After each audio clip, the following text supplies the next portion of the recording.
What's up, guys, and welcome back to TrapHouseGarage. Gonna do a short video explaining how to do the tablet dash. I did go ahead and already hook it up because it is super simple, but just gonna go ahead and show, I guess, what parts you need. So let's get into it. Let me turn the camera around here. So what I did, which these are dirt cheap. See if I can get this for you. This little, whatever you want to call it, little Bluetooth adapter for your OBD2 ports. You just go ahead and plug that in, and it supplies a Bluetooth connection to a tablet. And what I did was, obviously, I ran a charger to my tablet, which I tucked it away. Coming up to my tablet, I mounted my tablet in my dash. I put a backing plate of plastic, it's hard to see obviously, but you can see it a little bit, over my cluster. And then anytime it starts charging, which I had already clicked it off, but it'll turn the tablet on. And then I already have mine set up. Obviously I'm using the Torque Pro app, and I have the speed, your speedometer set. I have mine for GPS, since the car does have gears in it, and it's obviously LS swapped. It's not gonna read the correct speed if I had it set up to read off the computer. So I have it on a GPS, which obviously you can see it's bouncing around a little bit right now for whatever reason. But yeah, let me get out of this here. So like I said, I have the Torque Pro app. You can get a free version, but it doesn't have as much on it. And the paid version, I think, is like $5 or something, so I went ahead and did that. But you, like I said, you can use the free version of it, and you can still read pretty much all the important stuff that you want to read. I just went ahead because there's more options, and there is more you can read, so I went ahead and did the paid version. Let me add a display here, and I can kind of show what all there is. Just click on any of these. You know, you have all your quarter mile. Let me zoom in here for you guys. You have all your quarter mile, eighth mile, 0 to 60, all that kind of stuff.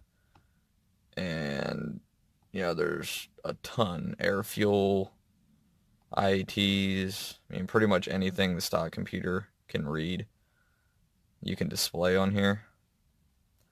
Like I said, the list is incredibly long. It's well worth the $5. And you can add your own also. Let me get back out of this. You can get different parameters to punch in for different PIDs and enter your own, which obviously, as you can tell, I had to do that for oil pressure because for whatever reason the Torque Pro doesn't come with it. And I looked it up for GM vehicles and punched in everything that I read to punch in, and now it just shows up as negative 16.9, so clearly that's not right. I'm having issues with it. Also, there is 2 trans temps that come factory loaded on Torque Pro, which is why I have both of them on here, and neither of them display my trans temp, so I'm going to have to mess with that also. But as far as everything else, it does read everything. What else here? Yeah, I just basically made this up real quick, but it is pretty cool. This is just a tablet I had laying around, not really doing anything with it, which is why I decided to just go ahead and throw it in this car. I actually had it in here before in the same exact spot when I had the small block Ford in it with the aftermarket standalone setup, and it read off my Megasort off Tuner Studios and stuff like that. So I figured I would use it again rather than... I had a little scan gauge that was mounted right up here and read 4 gauges, at a time or whatever, which was fine. But then I was going to mount my GPS where the tablet now is. And rather than doing that, I figured I'd just make it cleaner and use the tablet for everything, because I was only going to use the GPS for speed, basically. But this is way cleaner, so I went ahead and took the scan gauge out and went to this setup. But really, that's all you have to do.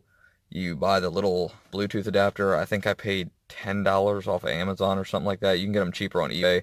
but I did it with Amazon Prime to get it quicker. And it works great. You know, it's not real laggy or anything. The gauges read pretty quickly. Uh, all you do, you know, plug it into your OBD2. You'll have to go into your Bluetooth, find it. I don't remember if there was a password or not, but if there was, it was like 1234 or something like that. And you punch it in, it connects.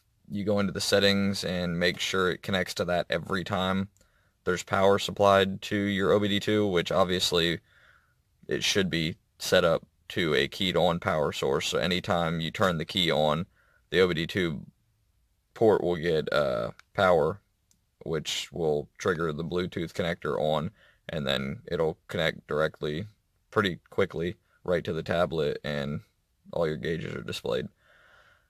It is pretty cool. I mean, like I said, it does work pretty well. There's a bunch of different programs out, like Torque Pro and stuff like that, that have pretty cool gauge setups. But Torque Pro seems to be the most common, and I guess one of the more well-developed programs, so that's why I went with it. I haven't really messed with downloading any other ones. For now, I'm just going to use this, and you can put background pictures on it, custom gauges, you know, do whatever you want, really. So, yeah, it's pretty cool. I mean, I like it, and it didn't cost me anything, really, but, well, you know, it cost me the $10 for the connector, and then another $5 for the Torque Pro app, so I'm like $15 into it since I did already have a tablet laying around. Now, if you don't, you obviously have to buy a tablet, but nowadays they're dirt cheap. You can probably get a tablet for under $100, and it'll, or should work fine. Mine's a Galaxy Tab something or other. It's fairly old now, but it works fine for what I'm using it for. So, hold on, let me get a drink. But yeah, I just wanted to make a short video, you know, just kind of explaining how to do it. I mean, it's pretty self-explanatory, but some people like to watch videos first, see how exactly to do stuff. Yeah, that's pretty much going to be it. Not too much else going on. I did have a pretty decent manifold leak once I got the exhaust all situated and everything. And I had to, the reason it happened, you know, the passenger side is fine. I had a leak over here on the driver's side, which I think I did explain. The header flange warped on this side because of welding it, which is very common when you don't use a jig. And I didn't build a jig, so, I mean, it's my fault. You could just go have it ran through a belt sander or something to make it true again, but I don't have a belt sander. So, typical me being me, I just put double gaskets on it, and hopefully it should be sealed up now. I don't really want to start it because it is kind of late out, but I went ahead and started it yesterday after I did it, and there was still a small leak, but it wasn't near as bad.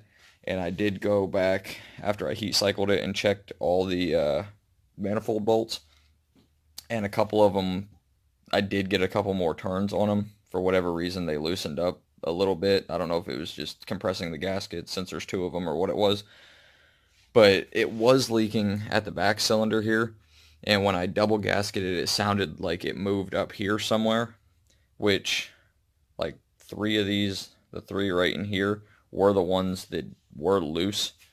So hopefully it'll be gone now, which, like I said, it was a lot quieter anyways, so, you know, we'll see. But the car's filthy, like disgustingly dirty. I mean, it hasn't even been outside, it's just been sitting in here, and for whatever reason it just gets incredibly dusty. So it does need a good bath. Hopefully maybe tomorrow will be nice out and I can pull it out of the shop and get it washed.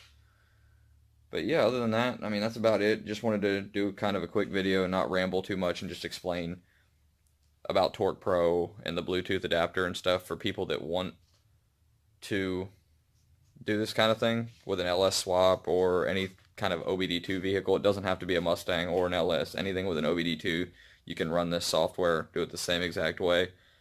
Any, old school hot rod that you're putting an LS or a Coyote or whatever in, you can do it on all those. So, yeah, that's about it though. Gonna end the video out there. As always, please comment, like, subscribe, share with all your friends, and we will see you.